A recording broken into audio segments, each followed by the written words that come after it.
What's your favorite scary movie? Hey, man. We'll tear your soul apart. Well, I'm Pennywise the Dancing now. We're gonna get you. Oh, Lord on the beat! God, don't do that. But sometimes death is better. I was going to change the subject because I was going to say we just got a comment a little while ago saying so we have been kind of avoiding one of the biggest hot topics of the night. Steven and Tyler especially. What is going on with Stu and Scream 5? What is up with that, man? I think we got to discuss that. I think we got to throw some gas on the fire. Did you guys see my video? Did you guys see the video that I posted? Where Matthew Lillard point blank just says, I am not in this film. I swear to God, I'm not in this film. Right. He didn't say, I'm not in this film and move on. He literally came back to the question, was like, I swear to God, I'm not in this film. Like, whether you believe in God or not, usually people use that as a way to say, like, I mean this. Like, usually when people are caught, putting it back and saying, like, no, I'm not in this film or whatever, it's usually that. I mean, Stu made it, or Matthew made an effort to say, like, get the point across. Like, yes. I am not in this film. It wasn't just like, no, of course I'm not in this film. But wouldn't it be sick if he was in this film now that he said that? Right. Because now I'm just gonna say this, man, and I don't wanna be that guy, but I will be that guy because we know like Benedict Cumberbatch saying that he wasn't playing Khan in Star Trek Into Darkness. You got Andrew Garfield, who he's either gonna be the most popular actor when Spider-Man comes out, where everyone's gonna be like, dude, you really are a great actor, because he is swearing to God he is not in that movie. Yeah. So we'll have to see about that. But maybe there's a chance, right? Well, maybe there's a chance for Stu. I think there is a chance, and I'll say it like this: if you were going to be the individual that's going to be the biggest pivot of shock to the entire film with the reveal, you would not ever say you're in the movie. The whole movie, if he's in it, it's going to be the twist of all twists at the end. I will literally stand up and shout in the theater and clap because I hope you record yourself. I will literally do it. I don't care what anybody says. I will clap and shout right at that scene. But here's the thing. Tyler will be crying. Oh, I know. Sorry. I'm going to get so much hate for it. Like, and I even said that in this video. In that video, I was like, look, I will be the first one to admit that I am wrong. And I said, I am very well ready to take on just all the hate that I'm going to get from people. That are like, you're an idiot. You don't know what you're talking about. Go sit down. I was like, I know it's going to come. It's coming for me. They'll probably make Newsweek articles about how Fate Decided is a moron. Like it'll be like the title would be the biggest moron on YouTube. The internet's dummy. Like, I'm ready for it, but it's not gonna. It's just not. Okay, like you guys just said. He why would he say that he was in the film, right? If he would not say I'm in the film. Well, then why has he spent the last year and a half talking about how badly he wants in this film? Yeah, and that was my argument. That was my argument to people in the comments. People in the comments were like, well, he wouldn't say that he's in the movie. Like, there's no way he would say he's in the movie. And I'm like, yes, but he has said that he wants to be in the movie for the last year and a half. Every time that guy has a microphone in front of him, he's like, I want to be in Scream 5. Like, there's no way the studio would let him do that if he even had a cameo in this movie, because it would just completely ruin it and take people out of it.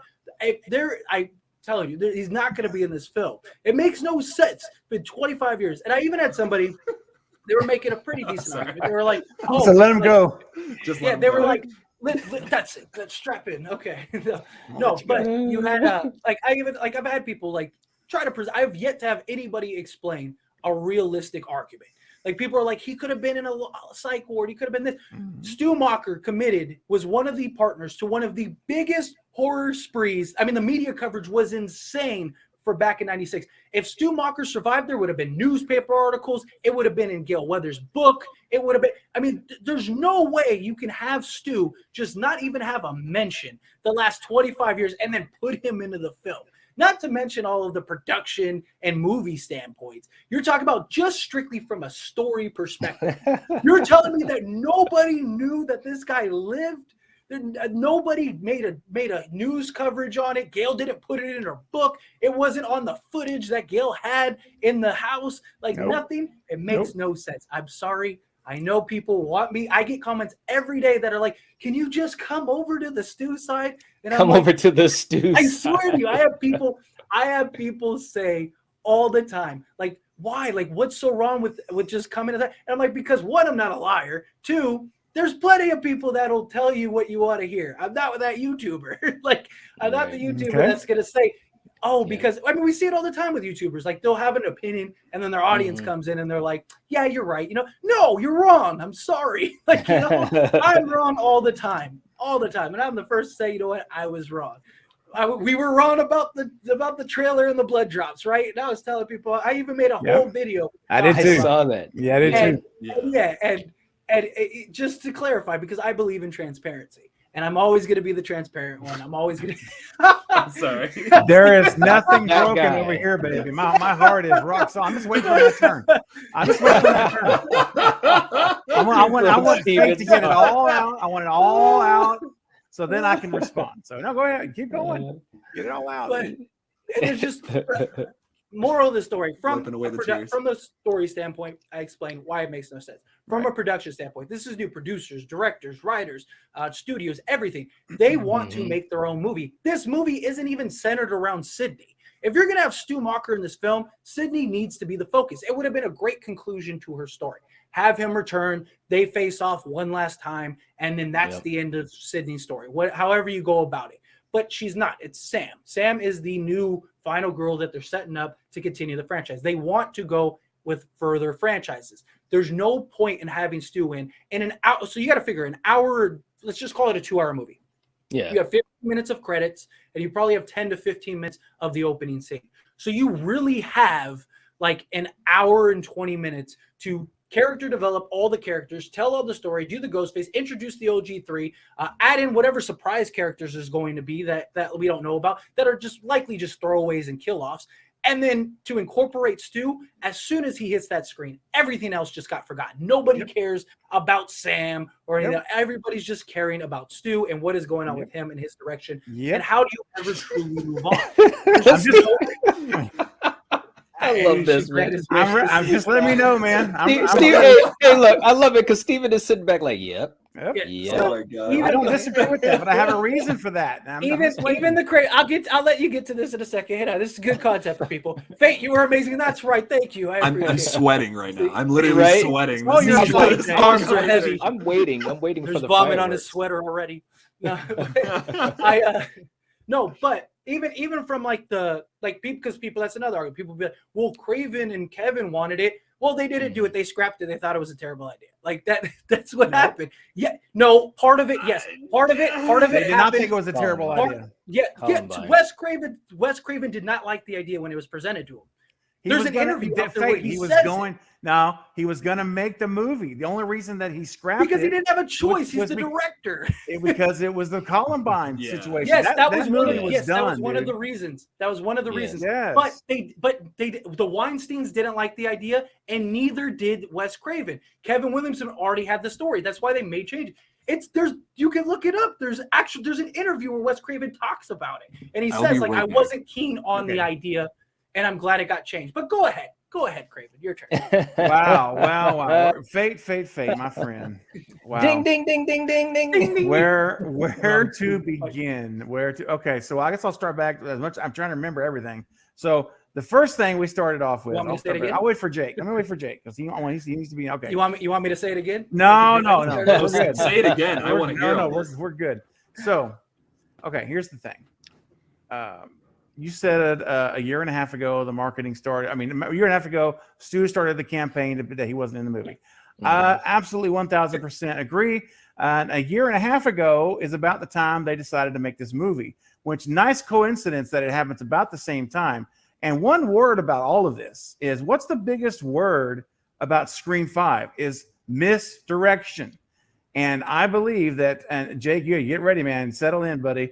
I see that. He's like, I got my food. I'm ready. Get your popcorn ready. So here's the thing. Matthew Lillard, that does not affect it whatsoever. He's gonna say he wants to be in the movie. What better way to misdirect than to say, "Oh, I wish I could be in the movie." I've seen all of his stuff at the panels. He always is talking about it. Absolutely, I agree with you 100%.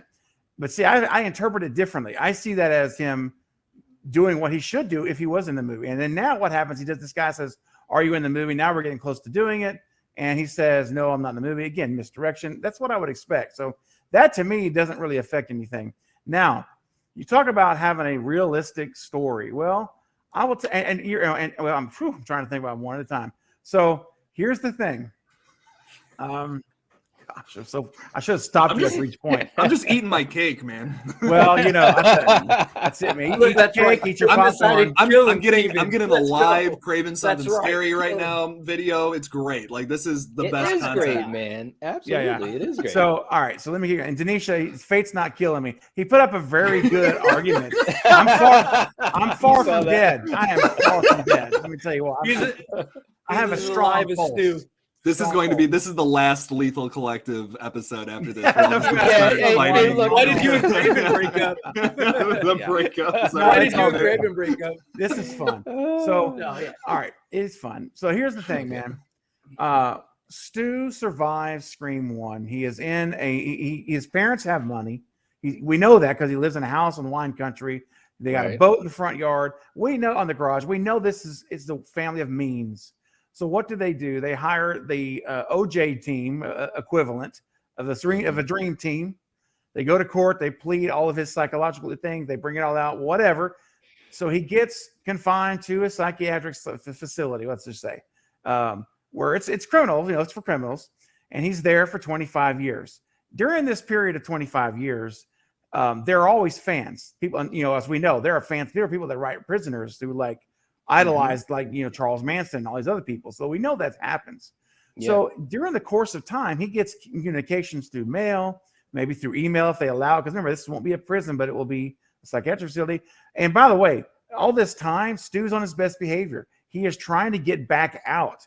So he is doing everything right. He's following the program, and they begin to give him privileges. He begins to earn the trust of the people. Look, we're talking 25 years here, right? So he does what he's supposed to do. Well, during this portion of time, he's getting mail from fans that loved what happened and they wanted to continue and they want to be a part of it. And what can they write in code so that no one can understand what they were saying and only they understand it. So 25 years later, it comes time for now. Stu is out there in the front. He's in the yard. He's in the front of the yard of the place where it's much less security, easier access. He's doing his chores, his duties. He's a trustee at this point, so he has a lot of freedom. So he's out there, and what happens? Well, his fans come and they grab him. It's a snatch and grab, and they snatch Stu and they're gone. They're just out of there. And then at this point now, becomes the mastermind. And these kids writing him letters. Well, one of them's name is Liv, and one of them may be Richie.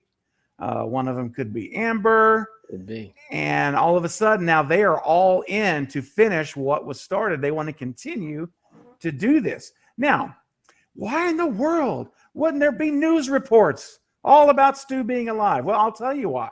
Because Scream 2 happens 2 years later. You're not going to have news headlines about a crime from 2 years ago. They've moved. The news circuit's moved on. We would not see those news articles because they're already done and they're over with. He's often basically in prison. There's nothing to talk about. Why didn't Stu and why didn't Dewey and everybody talk about him? Why talk about someone is in prison? I'm not going to get together and just reminisce and say, "Oh, I'm glad Stu's in prison." It's over. It's in the past. There's no reason.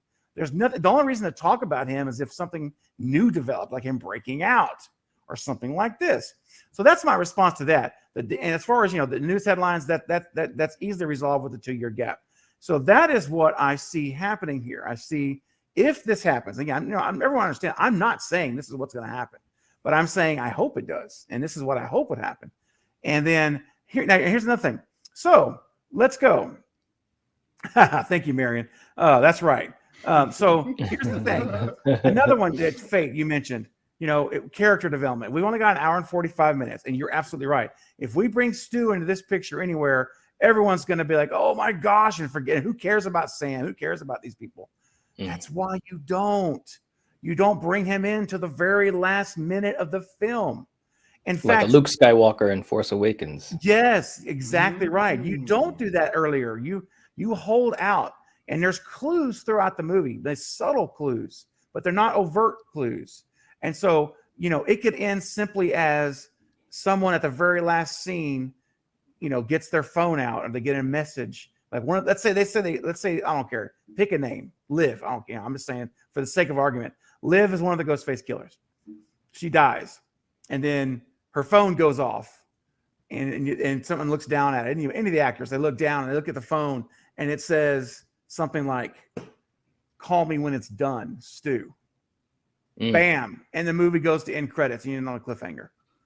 Now, guess what we're talking about for a year and a half? Oh my gosh! Now Stu Macher, and not the movie. No, and not the movie that they're trying to make. Well, no, but see, here's why I disagree. If the first hour and 44 minutes is done correctly, yes, we're going to care about Sam or whoever the final girl is. I'm gonna let's just say Sam. We're going to care about these new characters that survive.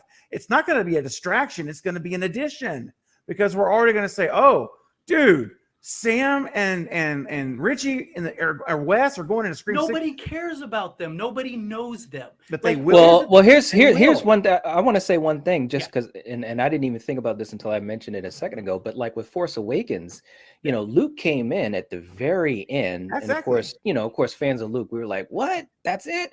But right. They did establish those new characters with Yes, Rey and Finn and all those guys. Plus, they had Han Solo in that movie too. So if the script is right, I could see a possibility of that working, just to play devil's advocate. No, you're correct. But here's the difference: Luke wasn't dead. Stu's not dead either. There's more.